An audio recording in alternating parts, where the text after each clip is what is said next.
Bonjour à tous, aujourd'hui on se retrouve pour le chapitre 924 de One Piece intitulé A. A, qu'est-ce que ça veut dire? Eh bien, vous le saurez à la fin de la vidéo, ou vous le savez déjà peut-être, mais bon, peu importe.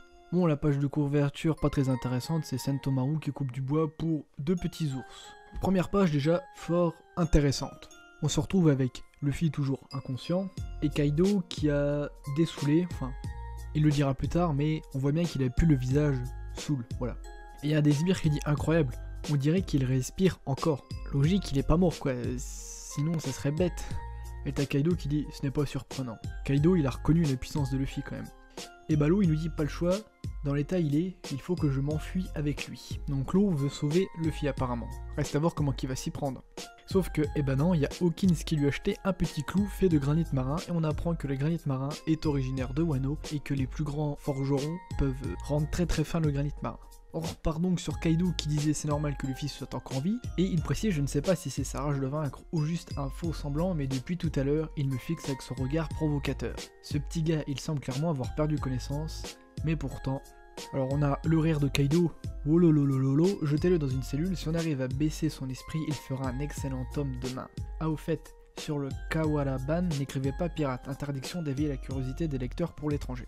Super, les reviews, t'es en train de tout lire, mais je lis et après on interprète un petit peu. Et donc là, il y a un sbire qui s'exécute et il s'approche de Luffy et là, oh, what the fuck, ils font une crise d'épilepsie, ils commencent à baver. Et là, wow, qu'est-ce que vous avez fait, c'est une blague ou quoi? On se doute, le haki des rois, mais what the fuck, même inconscient, le haki des rois c'est une sorte de bouclier instinctif qui te protège quoi.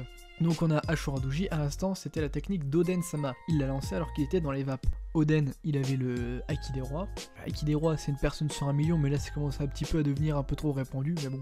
Après on sait pas combien d'humains dans One Piece, donc plus il y a d'humains, plus il y a de chances qu'il y en a qui a du haki des rois, pardon. Chose intéressante, Ashura Doji nous dit Oden-sama. Kaido, Orochi, les petits enfants, ils disent pas Oden-sama, ils disent Oden Kuzuki ou ils disent Oden. Donc Ashura Doji, ça serait un ancien pote à Oden. Et la chose complètement qui m'a fait sursauter, on peut dire, alors toi aussi, comme cet autre gamin, ce Kid, tu possèdes le haki des rois. J'en ai pas besoin d'entendre moi des gars comme ça. Bon alors déjà, on va s'arrêter là 2 minutes. Kid a le haki des rois. À mon avis, ça a dû faire le même truc. Peut-être quand Kid était dans les vapes, il avait le haki des rois pour le protéger comme il a fait pour Kaido. Donc Kaido, il avait pour but de faire de Luffy son subordonné parce qu'il a quand même reconnu sa puissance. Mais j'en ai pas besoin d'autant, moi des gars comme ça. Alors, à mon avis, dans son équipage, s'il dit ça, c'est qu'il a d'autres gars qui ont le haki des rois. Peut-être une de ses calamités, peut-être Hawkins, peut-être X-Drake, pourquoi pas. Mais bon, Luffy a le haki des rois, Kid a le haki des rois, est-ce que Law va aussi avoir le haki des rois? Je veux dire, le trio des supernovas, on est d'accord que c'est Luffy, Law et Kid. Donc, Luffy, Law, D, Kid, Luffy, haki des rois.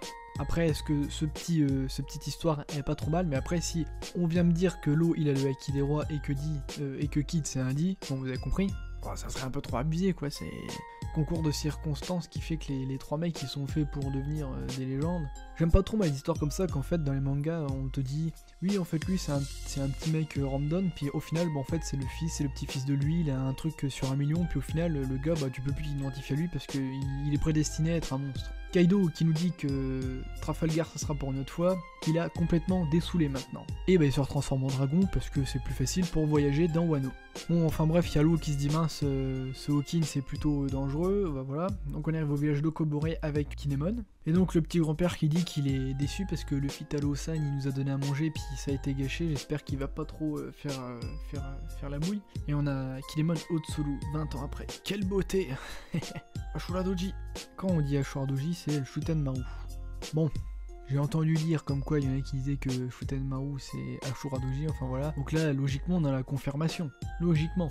Enfin, je vois pas ce qu'il pourrait dire le contraire, enfin bref. Ah, donc on arrive au Mugiwara. Quel soulagement, vous êtes sain et sauf. On va vite fait passer, mais bon, on apprend que c'est la Kunoshi qui a fait un ninjutsu pour pour qu'il fasse un trou, qu'il soit protégé de la vague d'explosion qu'il leur a mis au-dessus de la tête quoi. Et donc Okiku elle prévient ce qui s'est passé comme situation, que Luffy il s'est fait voilà. On a donc Inuarashi qui rencontre la petite Otama qui est blessée. Le combat mené par Luffy Taro-san a couru résonna dans tout Wano. On retrouve le groupe des autres qui étaient déjà arrivés à Wano avec Zoro, c'est-à-dire Franky, Usopp, Robin, enfin voilà. Oh Luffy, tu es arrivé à Wano, quoi. Et là, ça c'est clairement Oda, il a dû voir un mème sur son téléphone puis il a dit hop, on va faire un petit troll. Franky, what the fuck. Oh Luffy, tu es ma belle Robin. Voilà ce qu'elle est devenue là, regardez-moi, enfin, vous pouvez pas le voir mais c'est quoi cette tête, ça devient un mème là. Ah, n'importe quoi. Bon, pareil, on a Usopp. Bon, Usopp, c'est le seul qui est le plus marrant en fait. Franky aussi, il est stylé, mais Robin, non. Pourquoi? Zoro, il a une sale tête là. Comment il s'est retrouvé là? Il est en train de bouffer des sushis, bordel. Comment qu'il est fait pour atterrir là, Zoro, franchement. Donc, on se retrouve le lendemain à Wano. Donc là, ça avance vite. D'habitude, un arc ça dure 2 jours. Là, on a déjà fait 2 jours. On arrive à la prison où Luffy va être emmené. Et donc, on a les gardes qui donnent un poisson empoisonné. Un mec, qu'est-ce qu'il faut pour cette cellule? Un poisson empoisonné par jour, et on enlève les arêtes, c'est tout. Normalement on les utilise pour les exécutions, mais lui il les mange. C'est un requin crocodile ou quoi? Pourquoi on s'embête à lui retirer gentiment les arêtes? Qu'est-ce que c'est que ça? Est-ce que c'est un homme poisson? On ne sait pas. Mais cette chose n'a l'air pas humaine. On arrive donc à Luffy qui arrive complètement bandelé et enchaîné dans du granit marin, après sa défaite quoi. Et donc on nous dit, j'aurais imaginé qu'il était au moins de la taille d'un Nokobon. Pour rappel, Okaban est le rang de Jack la sécheresse. Donc, la question est qu'il était au moins de la taille. La taille, c'est... Est-ce que c'est la taille par rapport à la hauteur, enfin 3,30 m, etc. Ou est-ce que c'est par rapport à la puissance? Ça serait par rapport à la puissance, on aurait dit au moins du niveau. Donc là, la taille, je pense que c'est par rapport à la hauteur. Donc dites-moi ce que vous en pensez, vous. On a donc, c'est quoi cette lueur dans tes yeux? Je te ferai tellement souffrir qu'elle disparaîtra, blablabla. Là, on voit que le fil, il a la haine, là, il s'est pris vraiment une de ces grosses raclées, quoi. Donc là, on a un mec qui se prend une arête dans la tronche. C'est quoi? Qu'est-ce qu'il y a là-dedans? Personne, c'est Blur. Le bestiau a 2 yeux, apparemment. C'est tout ce qu'on peut savoir. À moins que ce soit... Il mange, mais... Blurp, c'est peut-être sa façon de parler. Enfin bref. Et chose à noter... Sur cette case, quand le mec on le voit sur par terre, tout à droite on voit une sorte de... les montures un peu chelou, mais ça ressemble un peu à un dragon. Donc est-ce que c'est encore une sorte de création de Caesar? Enfin vous voyez le délire comme il y avait sur Punk Hazard. Et donc là, on envoie Luffy dans une cage jusqu'à ce qu'il prête allégeance à Kaido. Donc Kaido il est pas fou, enfin c'est un peu chelou son histoire de je ne t'exécute pas. Quand tu seras prêt à obéir, tu pourras venir travailler avec moi. Bon après il recrute des alliés puissants dans ça, mais c'est quand même dangereux.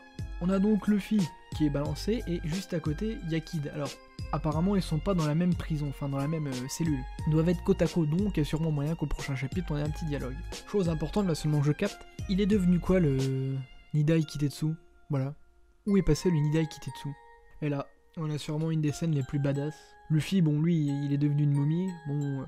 Kid il lui manque une dent, mais vous savez que dans One Piece, quand on boit un verre de lait, les dents repoussent. Tu ne perds rien pour attendre. Kaido. Alors cette scène, quand elle sera en animé, mon dieu, on va mettre une musique épique, puis les deux qui vont dire ça avec un air bien vénère, ça va être quelque chose de bien stylé. Et là, on a une geisha avec un petit rideau qui se ferme sur la cellule et qui dit « Oh, c'est toi ».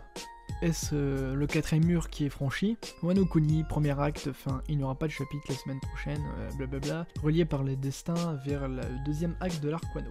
Qu'est-ce qu'on peut en déduire de tout ça? Dans ma précédente review, j'avais dit que Luffy est obligé d'aller en prison pour se faire sauver. De 1, parce que ça soit Silo et Zoro venaient, ou même le Ashura Doji, enfin Shutenmaru, appelez-le comme vous voulez, se pointer, ça faisait du 3 contre 3 face à Kaido, Jack et Hawkins. Et c'était clairement impossible qu'ils puissent affronter ça tous les 3 pour récupérer Luffy. Et je t'ai dit, il y a moyen de faire moins de grabuge en allant discrètement sous le nez des autres et aller libérer à la prison. Ce qui est peut-être logique, mais j'ai surtout oublié un grand détail qui paraît aussi très fort logique, je sais pas si quelqu'un a pensé aussi, mais le fait d'aller délivrer un allié, donc c'était pas obligé que ça soit Luffy, mais scénaristiquement c'était une bonne chose d'aller délivrer un allié à la prison. Car en allant délivrer ton allié à la prison, ça va faire comme Impel Down, tu vas forcément délivrer d'autres mecs qui seront potentiellement tes alliés. C'est une très bonne chose, c'est peut-être dommage que ça soit Luffy, même si ça montre l'écart de puissance avec Kaido. Enfin, c'était obligé de montrer l'écart de puissance au début d'arc. Après, est-ce que c'était bien que ça soit Luffy? Pourquoi pas, Luffy n'a jamais été en mode faut aller sauver Luffy. Donc pourquoi pas, reste à voir comment ils vont s'y prendre, si ça va être Zoro, Law qui vont faire une incrustation puis qui vont se barrer, X personnes qui va venir aller sauver Luffy. De toute façon il y a que ça parce que là seulement que j'y pense, mais même si Luffy et Kid ils se disent oh Mugiwara, oh t'es là machin, ouais on se barre, mais en fait ils peuvent pas parce qu'ils ont les menottes en granit marin. Donc voilà, ils peuvent pas trop faire quelque chose, donc à mon avis ils vont sûrement se faire libérer. Ils vont prendre Kid en même temps, même si Luffy et Kid ils sont vachement opposés et la mentalité de Kid par rapport à l'alliance Luffy-Law est pareil différente. Parce que Kid c'est vraiment le pirate un peu à la barbe noire quoi. Le pirate un peu cliché de notre monde quoi. C'est le mec sans scrupules qui tue tout le monde, voilà. Mais bon, là ils ont clairement l'objectif en commun. Kid c'était Shanks avec Apu et Hawkins. Là il s'est fait recte par le Kaido, il va peut-être devoir se manger quand même. Alors chose à noter, on nous dit que c'est grâce à la massue de Kaido, le Kanemo je sais pas trop quoi, qu'il a pu one-shot Luffy. J'ai vu ça quelque part comme quoi en fait cette masse serait du granit marin. Pourquoi pas, comme Smoker, et c'est pour ça que ça a littéralement one-shot Luffy.